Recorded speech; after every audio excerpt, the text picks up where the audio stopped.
Europe 1. Le grand direct de l'actu, Jean-Marc Morandini. Avec l'invité de 10h45 sur Europe 1 qui est Gilles Tanguy, qui est journaliste au magazine Capital. Choix, prix, service après-vente, conseil. Le magazine publie ce mois-ci les résultats d'une grande enquête intitulée « Où faut-il acheter ?» Que ce soit les meubles, le textile, les jouets, le bricolage ou encore le high-tech. Gilles Tanguy, bonjour. Merci d'être en direct avec nous sur Europe 1. Tout d'abord, comment s'est passée cette enquête ? Vous envoyez des clients mystères, c'est ça ?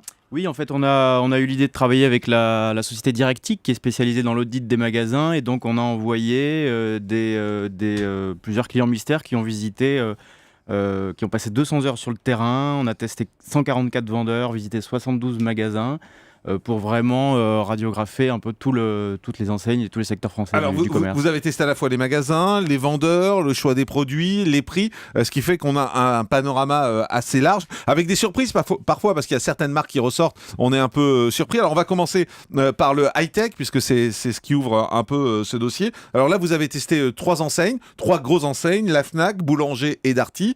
Et la surprise, c'est quand même que c'est Boulanger qui ressort en tête, alors que c'est peut-être la marque la moins connue des trois. Oui, ça nous a surpris également. Bon, c'est le gros des achats de Noël, ça la high-tech. Et effectivement, par exemple, leurs vendeurs, nous on a calculé le taux de sourire, par exemple. On a demandé à nos clients mystères de regarder si les vendeurs souriaient ou pas.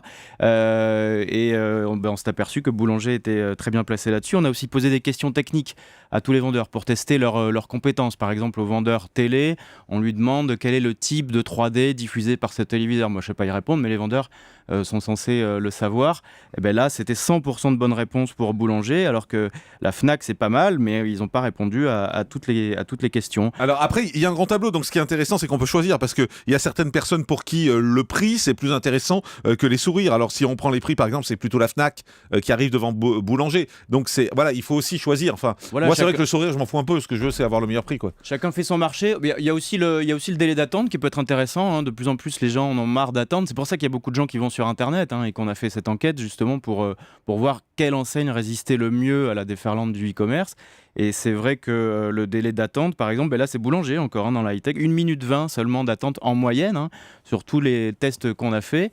C'est pas beaucoup. Assez attendre pour avoir un vendeur. Voilà, c'est ça. Y a une autre surprise, alors c'est le service après-vente, parce que quand on dit service après-vente, on est vraiment associé à Darty, parce qu'ils ont fait toute leur campagne là-dessus. Et dans votre enquête, c'est pas eux qui ressortent en tête. Voilà, pareil, les clients les clients mystères Directic, notre partenaire, ils ont testé vraiment, ils ont cassé exprès un casque, un grille-pain, et puis ils l'ont ramené, ils ont vu quel était le confort du coin d'accueil, le temps d'attente, et puis ils ont vu que c'était compliqué chez Darty. Finalement, il fallait faire 2 fois la queue. Alors que chez Boulanger et à la Fnac, c'était beaucoup plus fluide. Ouais. Est-ce que vous avez des retours des marques quand ces enquêtes sont publiées ? Est-ce qu'ils viennent vous dire vous êtes tombé un mauvais jour, vous n'êtes pas tombé sur les bons vendeurs ? Parce que voilà, ça leur fait pas une super pub non plus. Pour l'instant, oui, il y a eu les gens qui ont été bien notés, nous ont appelé pour dire qu'ils nous étaient contents. Les mécontents, je pense qu'ils vont nous écrire plutôt. Et vous allez devoir publier des droits de réponse et des choses comme ça derrière ? Non, ça on les publiera que si on les estime légitimes. Nous, on est assez persuadés de la pertinence de notre enquête et de la fiabilité. Ça n'avait jamais été fait à cette échelle, donc là, c'est plutôt fiable. C'est le genre d'enquête que font les enseignes elles-mêmes auprès de leurs propres vendeurs et de leurs propres magasins, mais qu'elles ne publient pas. Nous, la nouveauté, c'est la première fois qu'on fait ça, c'est qu'on met tout sur la table et on compare tout le monde. Alors, justement, on va changer de catégorie. Enfin, tous les détails après seront dans le magazine Capital. On survole rapidement tout ça. Sur les meubles, par exemple, vous avez testé Ikea, Conforama et But. C'est 3 grandes enseignes qui communiquent beaucoup. Quelles sont les meilleures ? Quelle est la meilleure, même des 3 ? Alors là, c'est un peu plus équilibré. Disons que Ikea et But ressortent pas mal devant Conforama. Et alors avec là aussi, ça dépend ce qui est le plus intéressant. Par exemple, sur le taux de sourire, nous, à la différence de vous, Jean-Marc, ça nous intéresse beaucoup parce que je pense que le contact humain, ça compte beaucoup pour les gens. Et on a vu que Ikea, ils n'étaient pas très souriants. La moitié des vendeurs Ikea n'ont pas souri. En revanche, ils étaient super rapides. 1 minute d'attente simplement dans le magasin. 1 minute d'attente, mais pas de sourire. Voilà. Après, voilà. Mais c'est étonnant parce que par exemple, Conforama, 5 minutes d'attente c'est long, pour avoir un vendeur. But 3 minutes 40, mais en revanche, il sourit. Voilà. Mais c'est pas antinomique. On peut être lent et sourire. Et puis en taux de bonne réponse, là, ils nous ont un peu déçus les 3. Ils étaient en dessous de la moyenne, 85%. Je pense que les enseignes devraient un peu plus former leurs vendeurs là, sur les meubles. Ça veut dire qu'il y a un problème de formation en général des vendeurs. Dans tous les secteurs. D'ailleurs, on a vu la Fnac a lancé un programme interne qui s'appelle Rêver, où ils apprennent à leurs clients, à leurs vendeurs, à dire bonjour, à sourire. C'est un peu des choses les gens avaient oublié. Souvent. Alors, du côté des textiles, hein, c'est l'autre enquête, l'autre partie de l'enquête. Vous avez testé, on va dire aujourd'hui, les deux plus grosses marques sur laquelle tout le monde va, c'est H&M et Zara. Là encore, est-ce qu'il y a un gagnant clairement ? Oui, clairement, là, c'est Zara qui l'emporte à peu près sur tous les critères. Le rangement et la propreté, d'abord. Hein, on a pris ça aussi dans tous les secteurs. Là, ils sont mieux entretenus que les H&M. En orientation dans le magasin, c'est un peu faiblard, mais ils sont meilleurs en délai d'attente, ils sont un peu plus souriants, ils connaissent un peu mieux leurs produits et il y a aussi plus de choix. Et du côté des prix ? Au niveau des prix, c'est à peu près kiff-kiff. C'est difficile à comparer Zara et H&M parce qu'ils ont souvent pas de produits comparables, ils ont souvent leurs propres produits.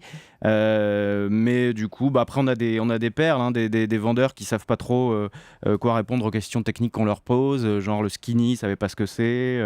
Ce qui est embêtant quand même quand on va dans une quand on enseigne. voit des vêtements, c'est clair. Voilà. Enfin, dernière partie de l'enquête, c'est les jouets. Oui. Du côté des jouets, alors voilà, c'est la grande mode pour Noël, tout le monde va se précipiter. Je crois que Julie, dans 3 minutes, va vous arracher le magazine tellement elle a envie de le lire. C'est vraiment passionnant cette Plonger enquête. dessus. Ouais. Vous êtes collé contre notre invité, Julie, éloignez-vous un petit peu, merci. Toys R Us, la grande récré, c'est les deux que vous avez testés. Voilà, alors bonne nouvelle déjà, les deux sont très souriants. C'est normal, on est dans un magasin de jouets, de fêtes, etc. Ils ont un temps d'attente à peu près comparable. En revanche, il y a un peu plus de choix chez la grande récré. Globalement, le gagnant, c'est Toys R Us, notamment en rangement, en propreté. On a trouvé pas mal de magasins, la grande récré, partout en France, parce qu'on a testé Paris, la agglomération de Toulouse, d'Aix, plein de magasins. On a trouvé que pas mal de magasins, la grande récré étaient un peu fouillis. Quoi. Et puis dernier mot, donc le bricolage, Castorama, Leroy Merlin. Est-ce que là encore, il y a un vendeur clair ? Un gagnant clair, pardon. Alors là, le grand gagnant, c'est Leroy Merlin, de manière assez évidente. Là aussi, le taux de bonne réponse, c'est important sur le bricolage, parce que souvent, on est perdu. Et l'attente aussi, c'est important. Et Leroy Merlin, globalement, est plutôt meilleur en référence aussi. Ils ont un peu Leroy plus Merlin, de vous êtes quand même référence. fait envoyer péter par un vendeur, hein, visiblement. C'est ce que vous racontez, chose vue, entendue. On a eu... Racontez-nous la petite anecdote. Un de nos clients mystères avait posé une question sur... il n'avait pas vu ce qu'il y avait marqué sur un pot, et le vendeur lui a dit « Mais c'est le matin, vous n'avez pas vu ce qu'il y a marqué dessus, vous êtes mal réveillé. » Voilà, grosse enquête donc à découvrir. C'est très complet, on l'a survolé pour vous donner les grandes lignes, mais toute l'enquête est complète et dans le magazine Capital daté du mois de décembre. Que faut-il acheter ou faut-il acheter en ce qui concerne le choix, la qualité, le SAV, le prix et le conseil. Merci beaucoup Gilles Tanguy d'avoir été avec nous ce matin sur Europe 1. Europe 1, le grand direct de l'actu. Jean-Marc Morandini.